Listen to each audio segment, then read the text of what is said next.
Hi guys! So today is a very sunny, nice day. As most of you know, last week was really a rough week for me, and so I decided to start off today with a new painting and a new lesson and just try to move forward. Today's lesson is going to be a mixed media lesson. So mixed media means that you're using more than one medium in the lesson. We're going to be using some paper. So this is music paper, but you can use a book, you can use any kind of paper you want. You could use scrapbook paper if you wanted to. You could even do the background in stamping or whatever it is that you choose. I just choose the music paper because I really like the look of that. I'm using this panel. This is one of those gessoed panels from Hobby Lobby. You can get them online or anywhere else. It does still have that texture like we talked about in the first lesson, but I'm not going to worry about sanding this one because we're doing the paper over top of it, and so it shouldn't affect it too much. The first thing we're going to do is we're going to use this golden heavy gel matte medium, and there's other brands that have matte medium, or you could use Mod Podge if you wanted to, or even thinned down glue. The only thing about the glue is that sometimes it doesn't tend to work as well as the other stuff. So I would recommend even soaking your paper in a glue water mixture and then putting it on to your board. But this time right now, so for this first part of our lesson, we're going to use the gel medium, we're going to use the paper, and then I have a piece of sandpaper here. So you may tend to think that you should cut your piece of paper to fit your board, but that never actually works out well, so that's not how I do it. What we're going to do is we're going to find the placement that we want on our board. So I really like the words here that are "Thy dwelling place, O Lord," and then so I kind of like that in particular more than I like necessarily the other words on the other side, but I want to make sure that those are on there. So the biggest thing I have to decide is whether I want them to be straight on like this so that they're straight with the board, or if I want it to be kind of like it's laying, you know, like you found it laying on the floor or something, so it's crooked. I generally usually do it crooked because I like that look. My only issue is that usually when I do it crooked, I have a lot of papers on a bigger surface and I kind of move them back and forth so that it's like they all fell on the ground or something. But this one is not like that, and sometimes when I do my small 6x6s, I do them squared up with the top edge. So I still really have to make that decision.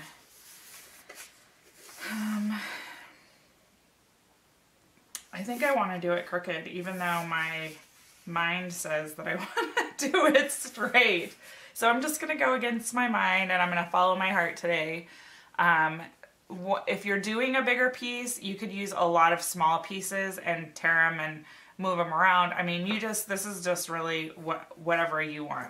So, so the first thing I'm going to do is I'm going to go ahead and I'm going to lay some of the gel medium onto the surface. You want to lay it on pretty thick, and you may even want to use like some sort of a piece of, you know, I don't know, an old credit card or something like that. Let me see if I have one, actually. I think I want one.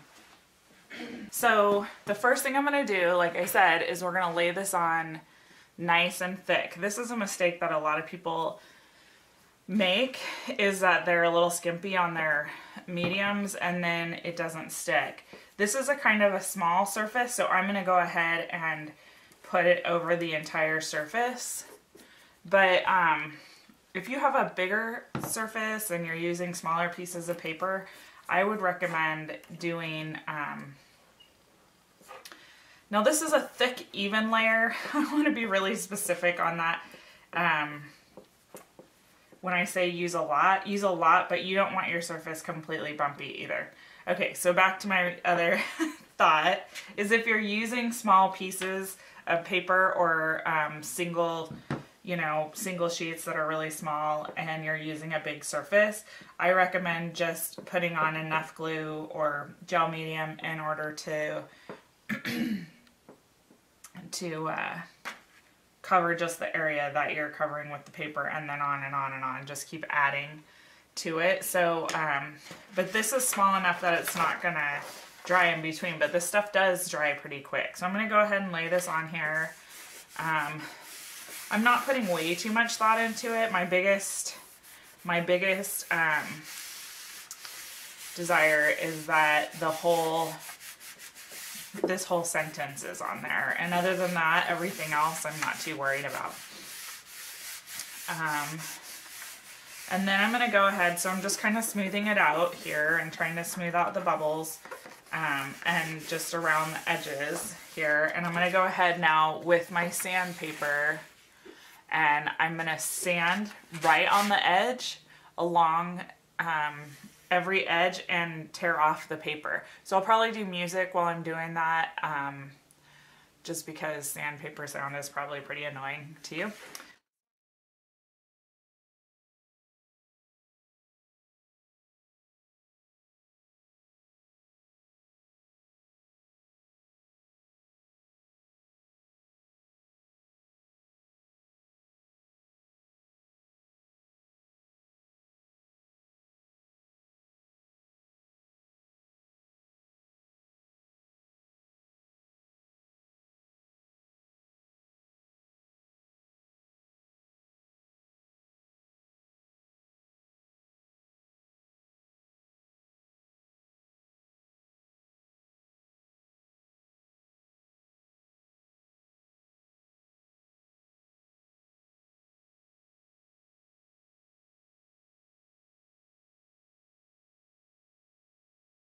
Okay, so there you go.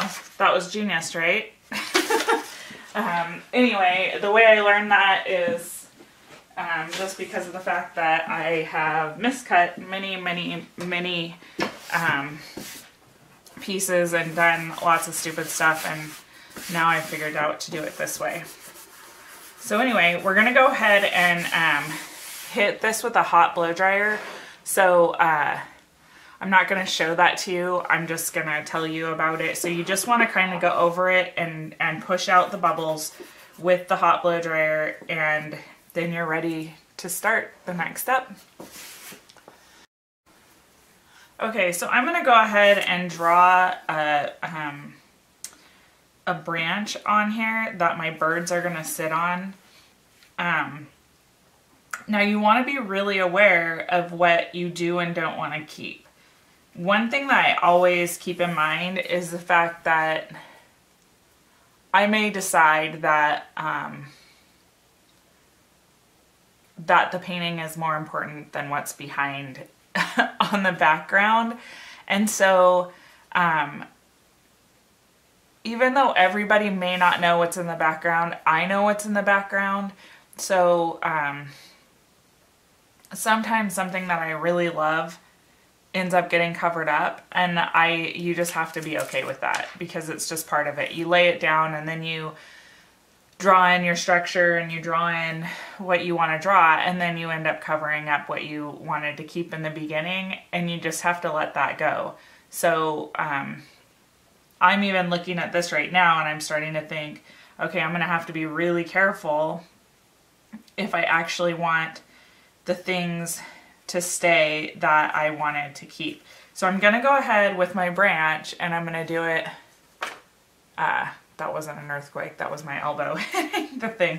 So I'm going to go ahead at the bottom here with my branch. Normally I might even just paint this in without drawing it, because I've done a lot of branches, but I'm going to go ahead and do it for you so you understand. So like I said, I'm doing it here at the bottom because I know that this is the part that I kind of want to keep.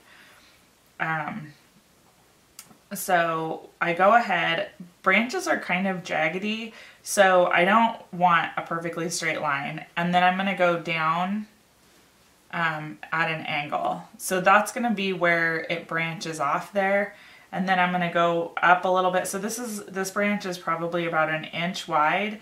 And I'm going to kind of follow the line until it branches off here. And you probably can't even see, but I'm going to go ahead and I'm going to make this one go up at this angle. Okay, so I don't know if you can even see that. I'm doing it with my Sharpie, but I don't recommend you doing that because then it's permanent and you might be frustrated. So this is a very light line, and that is what I would recommend for you. So I'm going to go ahead with my Sharpie here, and I'm drawing this line so you can see. So this branch is going up like this, I will love and then you to the death. This branch is going down. So it almost looks like a trumpet or something. So then at the top here, I'm going to go down, and then I'm going to V. Okay, so it's following this line for a minute, and then it turns into a V, and then below that, just like a 1/4 inch below that, I'm coming back down again. And then I'm going to go ahead and go straight here. So this is kind of like a V too. So these are all, you know, really V shaped. So we're just trying to represent what, so here I might go ahead and V as well. Just kind of trying to represent what a branch looks like. And branches just kind of have a lot of, so there's a lot going on here, but not very much going on here. So I want to take care of that because I want a good composition. And I will trace this out and give you a PDF of my drawing if you want to copy it directly. But I do recommend you drawing it out on your own and just practicing these branches. So the other thing about this is it's like you're trying to represent a snapshot of a part of a tree, right? So you're not trying to paint a whole tree, you're just trying to paint a snapshot of a tree. So the tree branches are going to go in a lot of different directions, right? So, I mean, this one might come up from here. I didn't line those up very good. So it might come up from here and you know, go this way, and then I'm doing some V's here, and see how already I'm cutting into my text there, but I'm not letting it worry me. I'm just going with it. So I also want to keep aware that I want a space for my bird, so I don't want to go too crazy with my branches because I want my bird or my birds to be in a space, and I don't want them to be in this space. So I'm keeping this space here for my birds to sit. Now I think I'm going to go ahead and go with those branches right now, and then I'll go back in and I'll put in other branches if I want other branches, because I do feel like there's a lot going on here and not very much going on here. But I might also add some leaves or do something else. So a lot of this is just, and for you as well, a lot of this is just making decisions as you go and not worrying about having a whole painting in mind, but just enjoying the process. So I'm going to get my matte black craft paint that you've used before in the past. And I have my palette paper here. So I'm trying to show you what I'm doing here and the palette paper. So one of the things that is hard for me to express to you, because it's a feel thing, is consistency of paint. So you may end up getting really frustrated because the paint is thick and globby and it's not doing what you want it to do. So I want to talk a little bit about that. So how I usually work with my paint is my brush is wet. This is a round brush, but you could certainly use any brush that you want, a flat brush or anything else, but it's wet. It's very wet right now. I'm taking paint down here away from the original glob, and I'm adding some liquid to it. So it's pretty thinned out. It's easier to get really good lines if your paint is not as thick. Now there's purposes for thick paint too, but in this deal, what we're doing right now, it's better to just have a thinner paint. So also the other thing is that it's perfectly appropriate to move your painting around. I'm trying to see how I can give you the best image and then also be able to move it around to benefit me. So I'm painting all of my branches this matte black, and it's okay if you go through here because obviously you're gonna do this too, right?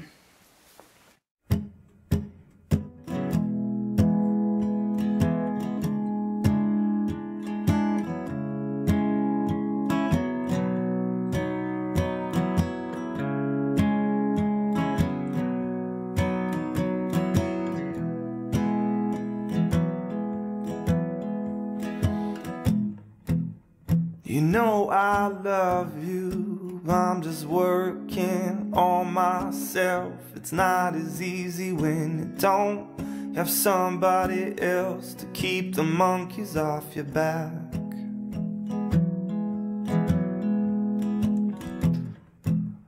You know I love you, but you just can't fix my life. Hey, everyone has got some sort of vice, it's just that this one's got me.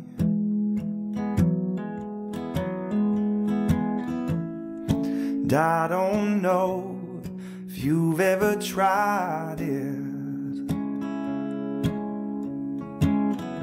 All I can say is it's one way to live. Don't think I don't see that I'm dying.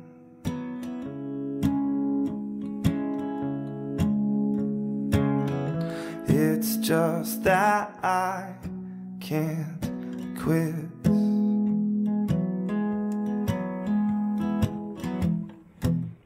You know I love you, but you think we're all the same. And let's be honest, you don't even know my name or the pain that I've seen.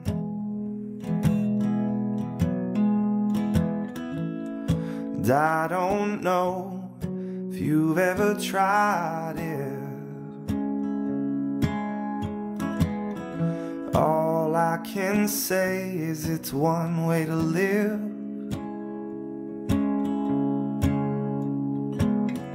Don't think I don't see that I'm dying.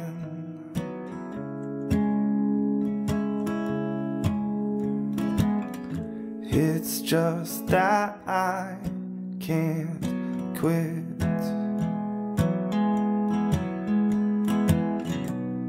And don't think I haven't tried.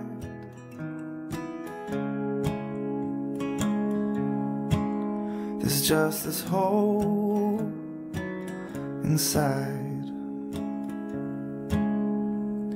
that always, always, always, it always wants more. This is a number 2 brush. Now I'm getting this very wet, and the consistency that I'm using is like ink. Okay, so it's even wetter than what I had before. And I'm gonna come off of this branch here, and I'm gonna start making a little twiggy type branch. And the way I'm doing that is I'm kind of twisting my brush as I'm going. So it gives it the look of a branch here. Now, like I said, I'm keeping in mind that I have my birds that are going to be here, so I'm not going to, you know, do too much right in that area where my birds are, but I'm just going to add some thinner branches here. And I think I'd like to add some thinner here.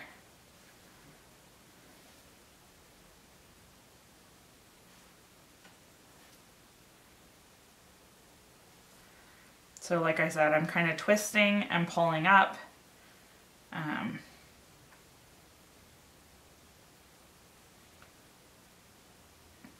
And you can always paint your bird in front of that branch. So I'll probably paint it in front of that branch, and then the branch will look like it's going behind it.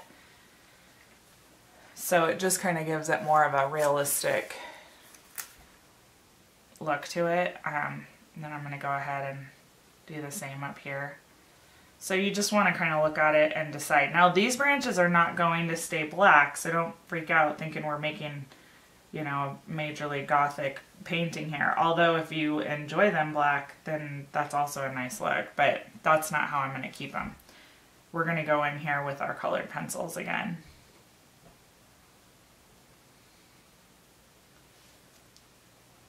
Okay, so I'm happy with my branches right now, and I'm going to go ahead and let it dry.